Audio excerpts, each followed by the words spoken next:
pointless. Yeah, so I turned it on. I was confused. Like, I wonder what this was talking about. And then I got to the mission. I'm assuming that's what it was.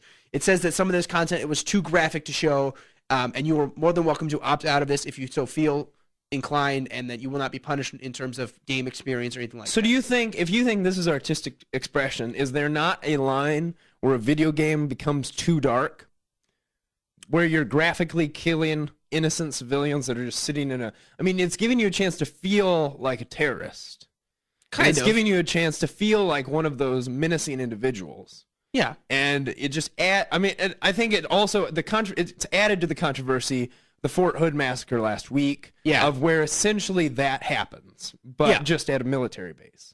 See, I don't know. I think walk into a room.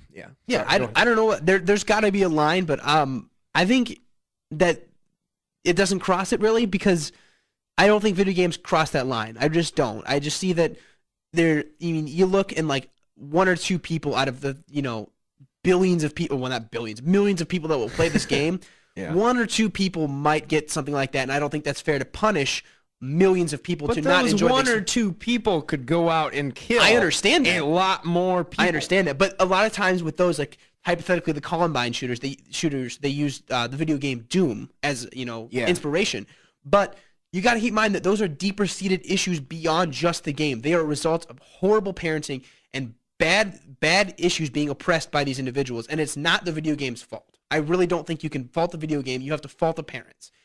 Okay, so but in your opinion, I just want to get this, and then we can move on to the next topic. But video games are not the venting point. They're just, or they're a venting point, or they influence you. I think if anything, it'd be a venting point. Okay. Because usually in games like that, you die, and like if you go, it goes back to Grand Theft Auto, where you wreak havoc on a bunch of innocent people too, but you still, eventually the cops call it, and somehow you're going to die. And I think people that are, playing this game realize that it's just a game. Okay.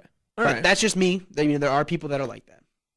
All right. Well, let's keep it moving. Yes. For our next topic, the Chinese government has caused the second blizzard in the past, I believe, week in Beijing. What they do is they actually launch a chemical up into the sky and then release it, and it causes precipitation.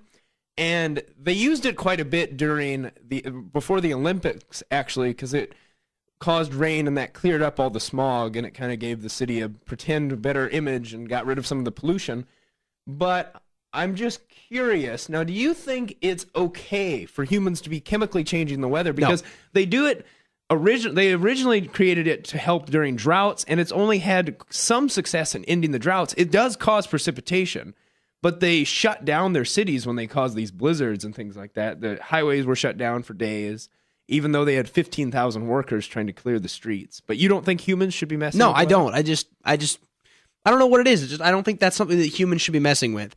If an area is drought-ridden, I don't think that it's our responsibility to try and make that a better place to live. I think so. If the Dust Bowl happened again, I still would not be in favor of that. You wouldn't want any. You would just want irrigation. I mean, we have newer. Obviously, we've improved dramatically irrigation techniques since the Dust Bowl, but you wouldn't want any kind of chemical shot into the sky or anything. No, I just think though, as limited as our science is in understanding Mother Nature, I mean, it seems like we know a lot, but there's still so much we don't know.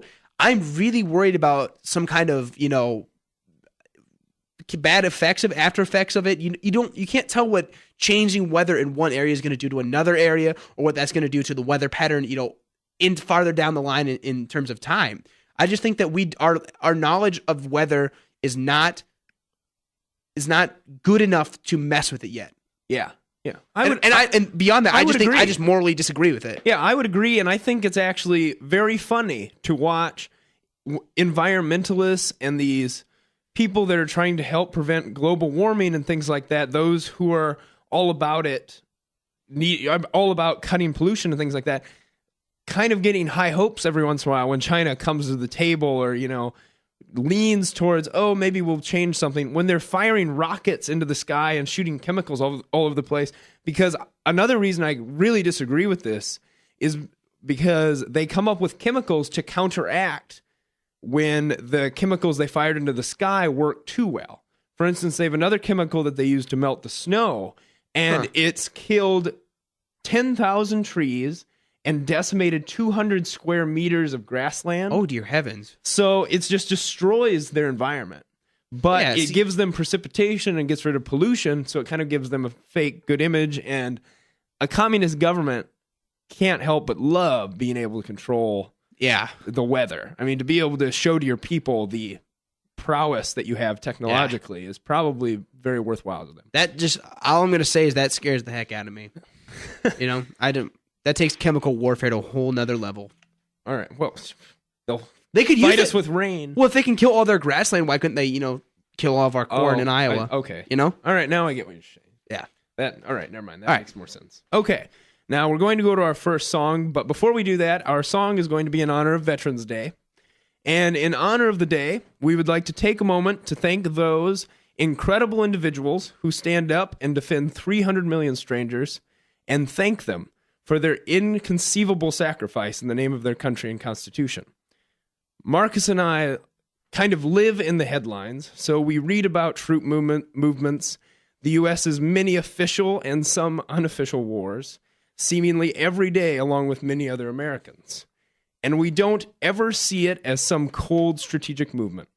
We realize and understand as best as we can the true hardship undergone by every soldier and that soldier's family.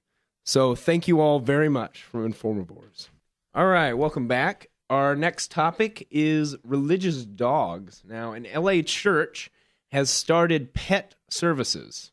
And what they're doing is the owners will just bring their dogs in, and then there's a religious service? I can't even say, I guess. A 30-minute service for the dogs. There's a 30-minute service for these dogs, and it's just ridiculous. But, oh my. Anyways. It says here the 30-minute worship service, complete with individual doggy beds, canine prayers, and a tray of doggy treats for the offering.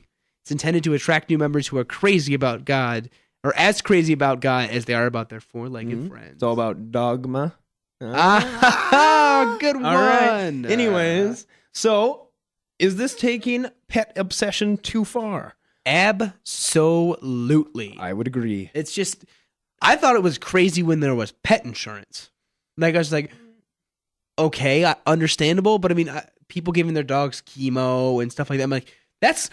Okay, I understand that a pet is part of the family, but when you're spending thousands of dollars on medical treatments and when you're taking it to church and you're pampering it with all these amenities, you got to realize that it's an animal. Yeah, I mean, it's very simplistic animal. Why would you do this? I think it's interesting because if you're the church, it makes sense because you're really hammering on a specific niche. And if you were really that desperate for people to come, it makes sense. It does make sense because it's, this will be fun, and I can go to church with my apparently best friend and all that business, but I just think it's still ridiculous. How do you think this acts as a representation on our society? I hope that this is not a representation of our society. But I would say that it's, say, I don't know when it started. I have no idea. Wouldn't you agree that in the past 10 years or so, this has really grown with the Petco and things like that? Yeah. I mean, these companies starting to sprout up. Pet insurance was not around when we were little. No. And I know that in Europe, there were restaurants and things like that you could bring your animals and pets with you to, but it's getting ridiculous. There are bakeries that are just for dogs. Yeah. Yep. There's one in Des Moines. There's one in the Jordan Creek Mall, and there's one in Valley Junction. I actually know somebody who shops there, and she's kind of crazy, but that's a different story. It's crazy. I mean, like I said, I understand they're part of your family, and it's horrible, to see them suffer. Like, we had to put my dog down 2 years ago, and it was horrible. But you got to realize that they're animals. Their needs are simple, and they really don't know much beyond that. I just think it's funny that you're going to try and... How do you baptize a dog? I don't know. Or it would actually be really funny to watch you try and baptize a cat. See, I think this is more for people who are just super pious, that are just, look how religious I am. Everyone in my family goes to church and my dog. Yeah. It's just, it's crazy. People, get over yourselves. Exactly. Let's move on to our next topic. Okay. The University of Iowa Hospitals and Clinics is getting a little, what's what I'm looking for here?